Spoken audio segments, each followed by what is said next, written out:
Hello, everyone. Welcome to another LMI LinkedIn Live. Today, we are joined by Josh Wilson, Executive Vice President for Service Lines and Technology here at LMI. And we're honored to have Logan Jones. He's General Manager, President, and Board Director at Spark Cognition. Welcome to both of you. Today's conversation is going to be around contested logistics, how to move military materiel in a wartime environment, and some of the considerations that the department needs to think about as we move forward in that domain. Before we get started, Logan, since you're new with us, please introduce yourself and tell us a little bit about what Spark Cognition does. Happy to, Adam, and to you and Josh both, thanks for having me. So I lead a company called Spark Cognition Government Systems. We're actually a spin out. It's a pretty unique concept. We started as an entity a couple of years ago after we spun out of Spark Cognition, the commercial business. They have deep roots in oil and gas and financial and aerospace, all around leveraging AI solutions to help improve outcomes, to improve asset intelligence, to be that force multiplier, and to optimize decision making. When we spun out, we wanted to build a deeper relationship with DoD and the national security community. So we are completely focused on solving the problems of national defense. And we do that by leveraging commercial technology that's being delivered every day at scale all across the globe. Great. Thank you for that introduction. And for those of you who've joined us before, you know Josh. Josh has been with us before, but Josh, go ahead and introduce yourself and tell folks who maybe haven't seen you before or haven't participated before what LMI does. Yeah, so thanks, Adam. Appreciate it. Logan, always a pleasure. So my name's Josh Wilson. For those of you who haven't heard from me before, at LMI, which we've been around 60 years, and most of you are aware of who we are and sort of what we do. But my role within this organization is focused on what we call service lines and technology. And so here at LMI, we're organized in a matrix, which is typical of a lot of GovCon, I would say, consulting companies or consulting companies in general. And on my side of the matrix, what I lay awake thinking about at night is how do we create differentiated points of views around some of our clients' toughest challenges as it relates to logistics, as it relates to public health, as it relates to human HR and financial management, and et cetera. And we do that by having three service lines: logistics, management advisory services, and digital analytics solutions. And then that's coupled with our CTO organization, which literally runs all our R&D programs, academic partnerships, and et cetera. So the idea is align the capability, investment efforts, and development efforts with how we align our talent management and delivery efforts into one kind of symbiotic relationships for our customers. Great, thanks for that. So let's jump right in. About a year ago, DoD rolled out a new joint warfighting concept with four functional concepts within it, one of them being contested logistics. We'll start with you, Josh. What changes do you think need to be made to joint operations to position the United States and our allies and partners to win the next conflict, especially when logistics are contested? Yeah, thanks, Adam. So look, for those of you not familiar with this concept, just to lay the foundation on it, contested logistics embraces the thought that there is no sanctuary, right? It doesn't all the way back to the United States to that combat zone. The adversaries that we think about a lot these days, if they decide they're going to disrupt or destroy with munitions some part of that ecosystem or supply chain, they're going to hit that target, right? So the days of how we operate in Afghanistan and Iraq, those days are over, of these long supply chains and convoys with supplies backed up for 5 and 10 miles. I remember driving through those 5 to 10 mile convoys as coming in and out of Kuwait to support the different efforts over there. Those days are over. You can't do that. And I think that's no more obvious than the operations we've seen play out recently in Ukraine and how vulnerable those can be and how disruptive that can be to your operations. So it's not that our military, I think, hasn't realized that. For a long time, they've analyzed this whole concept of contested logistics. How would you do that, right? It's just that it candidly has not been at the forefront and center of gravity when we think about wargaming and simulations and how we're going to achieve outcomes and objectives. But the reality of where we are today is we have the technologies through investments in space and AI, computer vision, data operations. Companies like Logan's and Spark Cognition and others have given us the capacity to identify limitless numbers of targets in a given area that we want to go after and destroy for whatever reason or take on. The reality is, though, we don't, in a contested environment, we can't deliver the supply chain to support those operations, to execute those targets. And in this world where the future is going to be about these kill chains, these concepts of your ability to execute against a kill chain faster than your adversary, what's going to make or break that is, yes, no question, AI and software and et cetera, but it's going to be your ability to deliver the needed resources at the point and place in time that they're required, because you're not going to be able to pre-position it months ahead of time. That's not going to work in the future. And so, back to your question around, what needs to change. This now has to be kind of a center of gravity from a programmatic standpoint, which you see the department going toward in regards to how they're trying to focus exercises as we look to next summer as it relates to JADC2 and convergence. You're going to see a huge focus in there, and it has to be, because that is now no question the limiting factor. And we've been given the luxury of watching operations play out in Ukraine, and that blunt force trauma that we've seen happening to Russia, we don't want to happen to us. And so I think that's why you see the programmatic dollars filtering the way they are. And you're going to see the focus in various convergence exercises as we move on, and the JADC2 related exercises we move on across the department. Yeah, Josh, I would add, I agree with what you said. I think it's reframing the debate in a way. It's not this isolated stovepiped area to go do research and maybe experiment. Contested logistics is actually a battlefield in of itself, right? If you're a commander in operations, your ability to provide desired effect depends wholeheartedly, absolutely, on the logistics and supply tail, the status of the assets that you have in a given region. And what we like to think about internally, a couple of concepts. We in the department have spent a lot of cycles thinking about effectiveness on the day of the fight, sensor to shooter integration. But we like to think of it, expanding it to the many, many months of planning that go all the way back to get ready for the day of the fight. It cuts across all domains. In fact, a lot of the battlefield of today is asymmetric. So it's the supplier, the mom and pop shop in the middle of nowhere, Idaho, who's machining apart a critical component for an asset. An attack in the cyber domain all the way back there would disrupt our ability to provide effect. So it's cross-domain. It's also bridging between supply base to operating base, which adds a degree of complexity. So, how we think about it, an AI company, we tend to think of it as an opportunity to synchronize a distributed force across multiple domains, multiple theaters, to provide desired effect, just like you said, at the moment of need.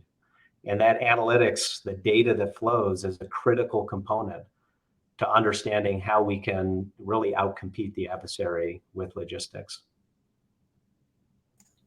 Well, thanks to you both. And, Logan, that made me think of something. Actually, both of you mentioned something that, I'm curious how you would respond to the notion that the cyber domain is a domain through which we deliver materiel, data, and it is constantly contested. How would you respond to that sort of statement? It is. It's really the ongoing battlefield of today, for sure. You've seen a lot of investment and cycles in the supply base, getting the supply base ready in a position to be able to protect the assets that we have, things like IP that we know is under attack every day. There's there's also a dynamic of the cyber domain is unique in that it forces interoperability. And interoperability is one of the hotly contested or invested in areas across, whether it be contested logistics, battle management, providing effect on the day of the fight. And it really comes home to roost because networks are so interoperable. They're so connected. They're so distributed, which makes it an easy target in of itself. So what some of the things that we focus on is, really outdated systems, old systems, OT systems that might be 30 years old. How do you protect all the way back into the supply chain using lightweight algorithms that can detect zero-day attacks and take appropriate action on it? We have a partnership with Siemens that allows us to deploy that technology on OT systems today. Why do we do it? It's because the cyber domain connects all the way back to the supply base that is so integral to how we provide force in the day of the battle. But Josh, I mean, you guys at LMI think about this all day. What would you add to that? Where our heads moving, there are major players, huge amounts of R&D, huge amounts of thought leadership, and candidly, on the commercial side, Microsoft, AWS, et cetera, have really spent a lot of time, and companies like yourself thinking about what I would call the traditional cyber defense, on detecting things that are happening in my network that I don't want to happen, when mostly in relation to like what I would refer to as enterprise infrastructure, right? Mm-hmm.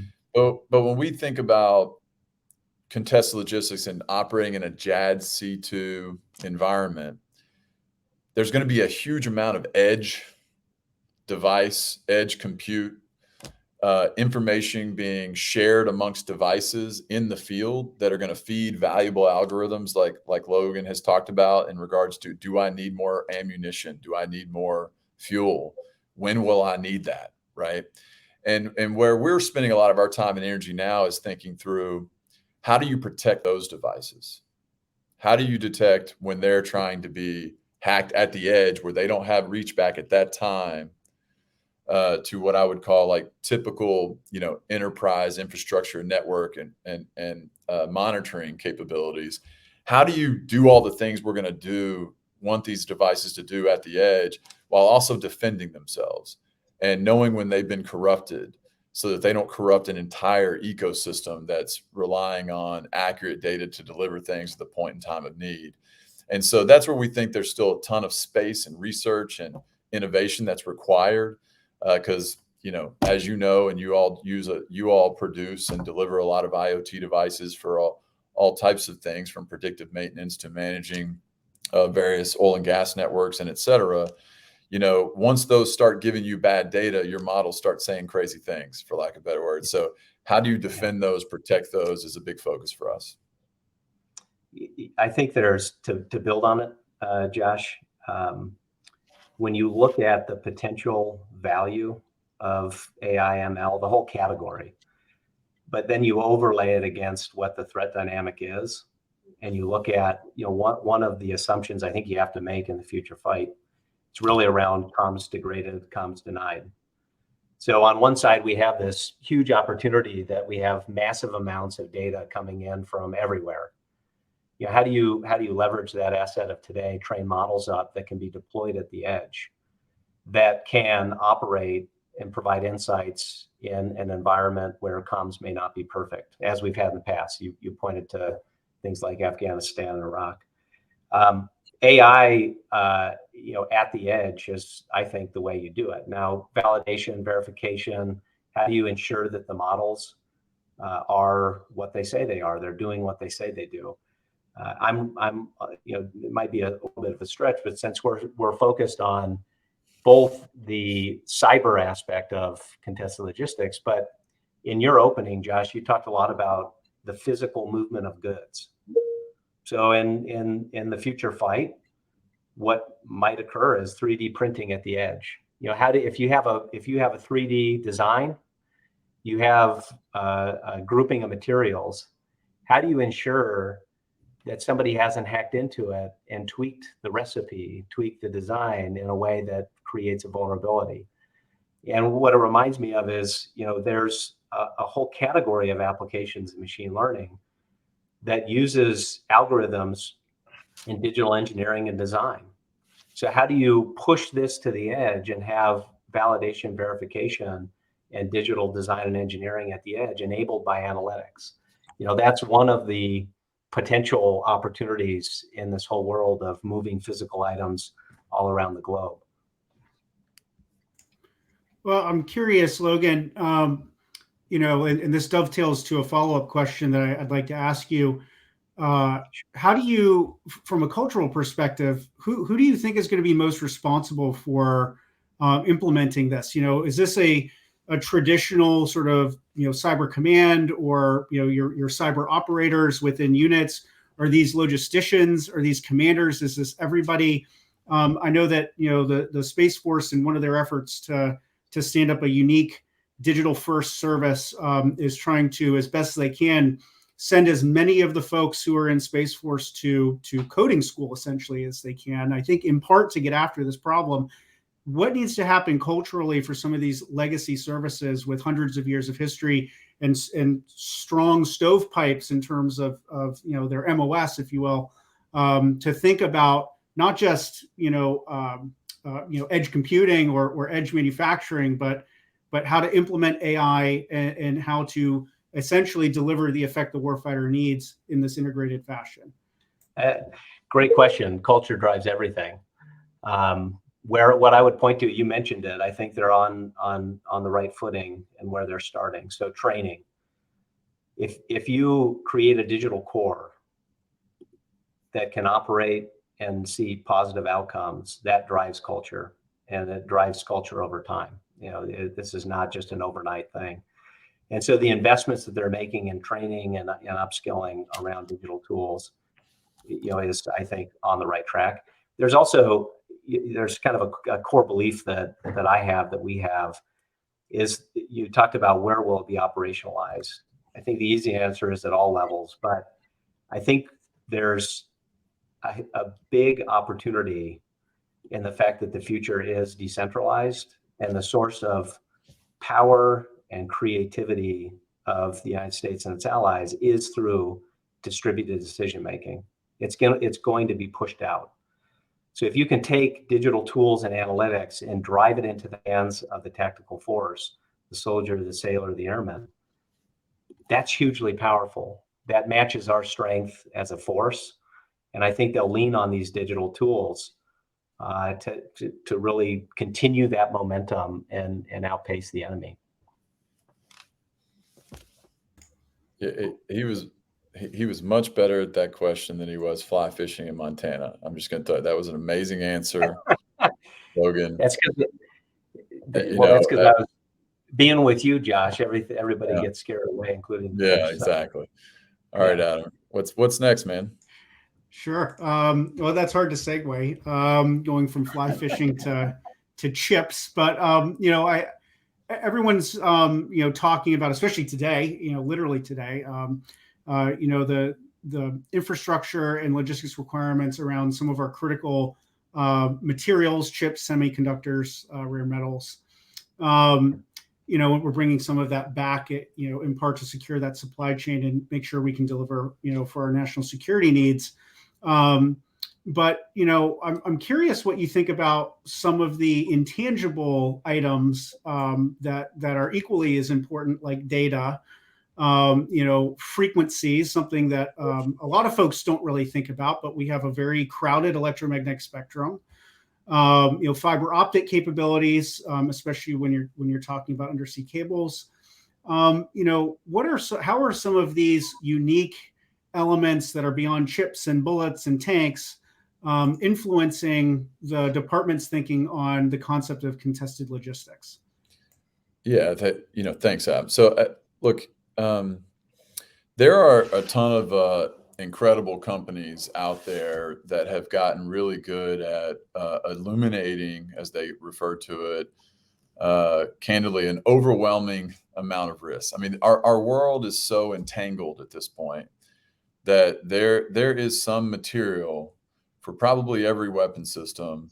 It may be a raw material coming from some other country on this good planet, right? So when you think about delivering capabilities like we've been talking about in this call, you're not going to be able to in-source and put in a closed network every single aspect of the ability to deliver that technology, especially when you start talking about technologies like we've been talking about in the past. The problem is, and what we're seeing here at LMI is, because we're so intertwined and because we're so reliant on these very diverse networks of supply, it's about which risk are you really going to take on? Which risk do you really want to focus on? So there's plenty of companies that can tell you, here's the 10,000 risk in the supply chain associated with makeup weapon system X, Y, or Z. But which ones I can't act on all those. That's too hard. It's too overwhelming. It's too expensive. So where we focused here at LMI is which ones you should act on. When you think about the options at hand, right? Do I insource this, to Logan's point earlier? Do I buy the IP to those parts from a digital engineering standpoint so I can manufacture that part as much as I'd like and insource it internally? But to make these trade-offs on which risk you want to take on, and for that tier 3 supplier for weapon system X, as I said earlier, then you got to understand, what is that actually going to cost to take on? If that risk did occur, how much availability would it actually impact? How much readiness would it actually impact for that weapon system? And then what operational plans and that our combatant commanders have in place is that going to impact by not having that weapon system available at that level? That is where we see the big value. That's where we see us, here at LMI being able to help, because to organize around all those risks is impossible. And you take my example, what is that going to cost? Well, there's no AI algorithm that's going to tell you what it's going to cost it to go find another manufacturer for a part, right? That's something that has to be navigated, right? But we need AI algorithms, decision support tools to automate the identification of those risks, right? To have integration with suppliers so we have more real-time input on where the risks are, right? And then after that, LMI is working really hard to kind of quantify that into what we generally refer to as the so what, so that our government leaders can then decide where they want to, which ones they're going to attack first or last. You mentioned decision support, Josh. I mean, there's nobody in the business better than LMI at logistics, for sure. And wouldn't you want to use tools to help with decision support so that your analysts can focus on the right problem set and not the complexity of data that hits? I mean, you mentioned a stat to me the other day. I might get it wrong, but what is it? 920 pounds of rare earth metals or materials in the F-35. I mean, that is a massive risk. So what do you do about it? And part of that kind of risk benefit analysis that you're talking about, Adam talked about fiber optic cables. How do I connect the two? Well, I think you view risk as where risk is growing, where risk is pooling in a supply chain and a logistics tail. And you work on diversifying away from those risks, right? You're never going to extinguish risks. It's impossible. It might be okay that 920 pounds of rare earth metals is on the F-35 from a competitor nation. But how do you diversify away from that? And that's what analytics really starts to amplify and highlight, is where risk is building in a supply chain, and then be a decision optimizer so that an analyst can make a better decision, a more informed decision, just like you guys do at LMI in support of DoD every day. So I want to say, Adam, we did not pay him for that. All right. It was an answer. No, I thanks, Logan. I'll just close, Adam, before you take over. Is there's several companies out there that LMI works with that have this great combination of the power of having a big commercial footprint, to drive the dollars and the constant innovation that you get from having that commercial footprint as a technology provider, but then have also created the focus to really generate impact in the national security community. And I commend you guys on what you're doing there, Logan. It's really awesome to kind of have that both focus on this community and the important missions they serve, as well as, you know, the benefits of all that commercial footprint and exposure gives you. So congrats on the progress. So Adam, over to you. Yeah, well, you know, we're about out of time. In the few minutes we have remaining, I just kind of wanted to throw sort of a softball oracle question, if you will. You know, so for each of you, we'll start with Logan. You know, what are what is the top 1 to 3 near-term priorities that the department needs to think about when tackling this concept of contested logistics? And how do you see you know, the fight of the future, if you will, in a contested logistics environment? What are going to be some of the hallmarks, the changes from the way things are done today to, say, the way things are done 10 plus years from now? Yeah, good question. So number one is, I think, opening it up to a broader ecosystem of partners to enable real change. So one of the big opportunities is there's tons and tons of data, but that data is either locked up, it's messy, or it's held by a select few. So open up the ecosystem. Number 2 is fund the ecosystem, fund it in a different way. I think that is a big needle mover. We think of experimentation usually around kinetic effect, but experiment around contested logistics to find real world answers that can help us as a country. And then, you know, number 3 is, you know, use the power of data that flows out of these systems to truly think of this as a multi-domain, multi-service, multi-int type of problem, and break down operational silos in the services, because we're so intertwined as a force. If we look at logistics, these vertical stovepipes, we're going to lose the opportunity to create more threats. So those would be my 3. Yeah, I would say I just want to also commend the department on you know, since you know, as we've watched Ukraine play out, like, I think they're making adjustments in the area of execution on how they want to prioritize dollars, and they're setting up dedicated funds to really focus on contested logistics. They've laid it out as a priority in the upcoming exercises, where they've been the various services are going to be going through their various JADC2 related experiments and et cetera, that they use to kind of flush out their doctrine on how they want to operate, given the new technologies and what investments are required. So the first thing I would say is I just want to commend the department, that folks like Mr. Lovett and others that are driving this under Ms. Hsu, and then there's great folks, you know, that we've also had conversations within the 18th Airborne Corps, and Jared Summers and others, that this is a huge priority on, and they're super focused on it. And which I will tell you, that wasn't the same, I would say, you know, in previous years. So just, you know, we're, from an LMI perspective, we're super excited about, you know, what'll be learned and et cetera.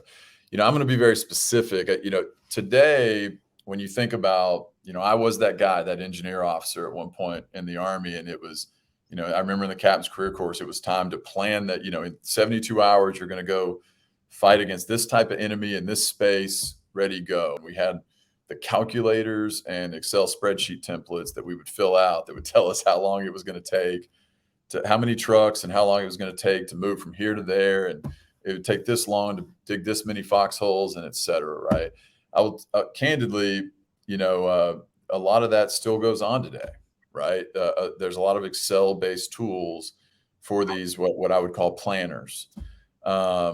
But to operate as dynamically as we're going to need to be successful in the environments we want to operate in, humans are going to have to be in the loop, but these are going to have to be automated data feeds, tools where I could literally drop a window on a map, and the metadata would be available to say, to walk me through a wizard. What is the adversary? What are the threats? What assets are on hand? And boom. I could talk about the outcomes I'm trying to achieve where, and using all that, it should then immediately present, you know, what kind of materials I would need available to support that operation, and dynamically optimize what routes they should use based off line of sight of the enemy, and et cetera. And also lay out when these things should show up based off intended rates of fire, and et cetera. Like, that is the future. right? And that's going to account for things like climate data. Has it rained in the last 72 hours, right?